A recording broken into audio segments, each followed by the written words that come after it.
भगवान ने कुत्ते को बनाया और कहा, पूरे दिन अपने घर के दरवाजे के पास बैठो और जो भी आए या गुजरे उस पर भौंकना। इसके लिए मैं तुम्हें 20 वर्ष की आयु दूंगा। कुत्ते ने कहा, यह बहुत लंबा समय है भौंकने के लिए, मुझे केवल 10 साल ही दीजिए और बाकी 10 मैं आपको वापस करता हूं। भगवान मान गए। फिर भगवान ने बंदर को बनाया और कहा, तुम कर्तव्य करो और लोगों को हंसाओ, इसके लिए मैं तुम्हें 20 वर्ष की आयु दूंगा। बंदर ने कहा, 20 वर्षों तक कर्तव्य करना, क्या मैं 10 वर्ष वापस कर दूं जैसे कुत्ते ने किए? भगवान मान गए।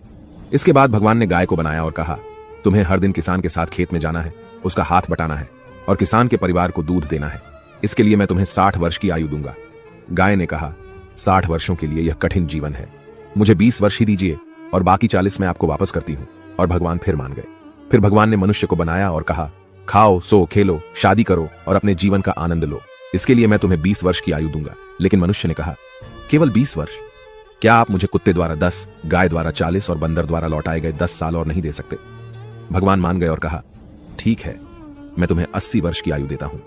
इसलिए हम पहले 20 वर्ष में खाते, सोते, खेलते और आनंद लेते हैं। अगले 40 वर्षों में हम अपने परिवार को सपोर्ट करने के लिए सूरज में मेहनत करते हैं। अगले 10 वर्षों में हम अपने पोते पोतियों के मनोरंजन के लिए बंदर की तरह कर्तव्य करते हैं और आखिरी 10 वर्षों में हम बरामदे में बैठकर सभी पर चिल्लाते हैं। यही मानव जीवन है।